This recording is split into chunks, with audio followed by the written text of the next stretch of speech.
there is this narrative that Cole Palmer potentially goes missing in big games. I mean, I don't agree with that at all in the slightest, but is there something to, look at and go, maybe he does go missing in big games? What a lazy narrative. Yeah, he's not even into his second year of first-team football. He's not even into a year and a half of first-team He's football. not. This is his second year of playing regular first-team football. He's 22 years of age. He scored at Old Trafford last season. I know he got beat. He scored twice against them, a hat-trick against them in the return. I think that what's happened is because Cole Palmer has been so good, he scored 21 goals in 21 appearances at Stamford Bridge. And teams will come now, and he's got to get used to this. And there's a club, and Maresca's got to try and find a way. They will look to stop him. We have enough quality in that team. If he is nullified, how else do we create? He is the best creator in the team. There's no doubt about that. But to start saying he goes missing in big games, have a day off. Yeah. I mean, that's ridiculous because he's still very much in the infancy of his career. The boy is He played in second half. There was a couple of balls where we changed. We'll talk about this, where Gusto goes off and Cucurella plays that inverted fullback, then then's the second 8.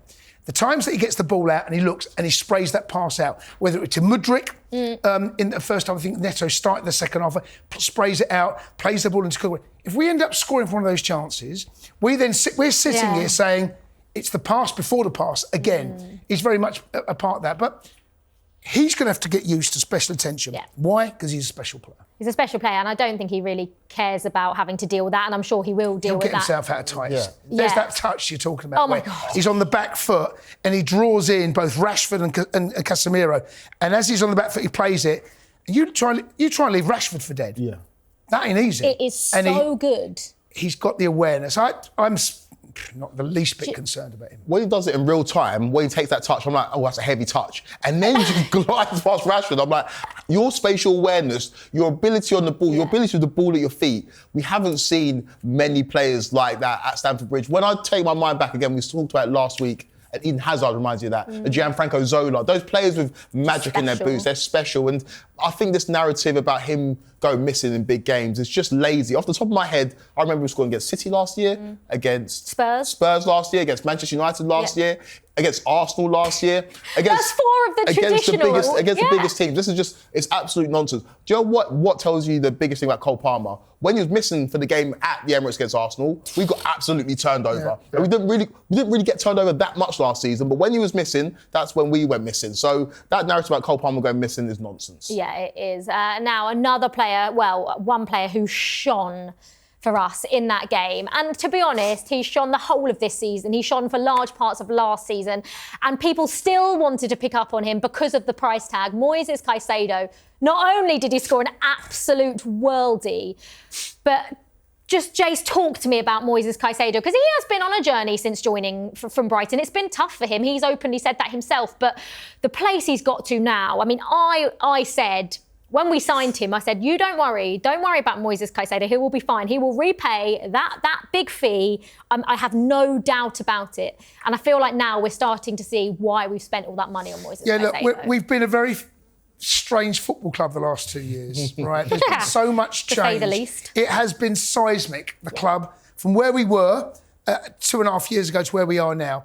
And a lot of players came in during that period for huge money, and it must have been so difficult to settle because the club was in such turmoil, probably not the right word, but there was such seismic change. Everywhere. Everywhere. Upstairs, the bench, the squad. And what we're starting now to see, and I think Maresca needs a huge amount of credit, we're starting to see a settled team. We're now starting to see the team, what it looks like on paper, what we all start to pick. There might be 2 or 3 players we might not choose in certain areas, but largely, we're now starting to see a settled team. Moises Caicedo, I said last week, is the best in his position right now in the league. Rodri, people talked about, well, he's not fit, right? Yeah. So there's the caveat to that. Right now, Moises Caicedo is the legs, the energy. He's a little bit of a hybrid between N'Golo Kante and someone that can... He closes space down. In fact, he is like a... Because he squeezes the pitch high. People think that N'Golo Kante was a defensive midfielder. He wasn't. He was a box-to-box midfielder. But what he does in that zone, where he protects the back 4, but also he goes and bites. Yeah. And he bites with Lavia. They bite together. They're like a little tandem. They go in. He is remarkable. The energy levels, there was the corner that they nearly scored from right at the end. He cuts that out, that gives the corner away. He's chasing back in beyond our back four. His lungs, his energy, his quality on the ball. There was the couple of passes between him and Lavia.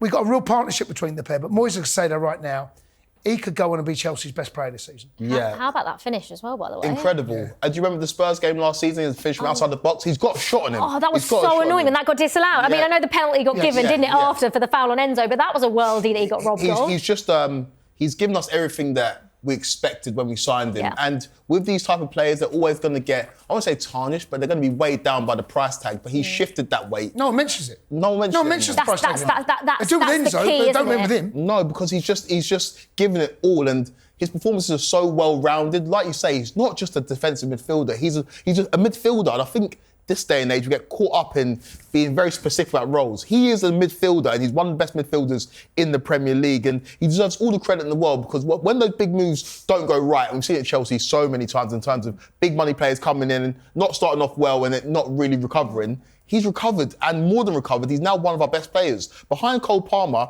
he's the second name on the team sheet. That was so weird. You took the words out of my mouth. I was literally going to say, apart from Cole Palmer, is he the first name on the team sheet? So, Jace, with that midfield, obviously we're looking at going, him and Lavia are a very good midfield together. Obviously, you miss some of Enzo's creativity, so that's where it becomes difficult. But does Enzo Maresca have any other choice but to play these two together right now? No. He has to play them. And just going back to what we're saying, where there's often a criticism about this Chelsea team about not having a leader, he is now starting to emerge as one of those leaders on the pitch. And I think that's really important, because he's not just doing his job, but he looks like a captain. He plays like a captain. And I think that's something this squad has missed since we've seen Azpilicueta lead, Cover leave, Giroud, those old experienced players since the new regime's come in. He now looks like a real leader. But going back to your question, Lavia and him right now in Chelsea's best position, so it's just Chelsea's best team, they are the pivot. They're the two. They link up well. Enzo Fernandez has got a real problem right now, and that's why he will start against Noah in midweek, because he won't start against Arsenal.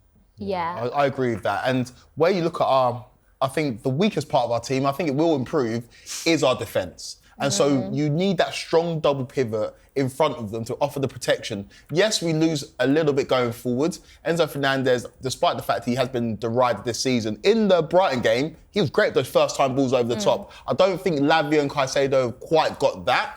But in terms of protection, in terms of the tandem, in terms of that telepathy where they know what the other one's going to do, yeah, second to none. They're great players. We know, I remember Lavia playing for Southampton against Chelsea, and then we tried to sign him off the back of it. He's a player that's very, very talented. We've been watching him for a little while, and we managed to get him fit now, and he's playing football regularly. But Caicedo is the driving force, the engine in that midfield. And I feel very lucky to have him, because, again, it could be one of those big money signings that didn't go well, but in the Premier League, there's not many better than him. Name a better two. There's not. Name a better two. Well, if there are some out there ain't many. I mean, name a better one other than Rodri in the Premier League, and Rodri's not fit. So people talk Declan Rice. Declan's been brilliant for us. But I don't think Declan Rice plays that same role. No, he doesn't. But if he did, I don't think there would be a comparison. I think Moises Caicedo would be on another level. But right now, Caicedo and Lavia, I can't think of a better two in the Premier League right now than those two.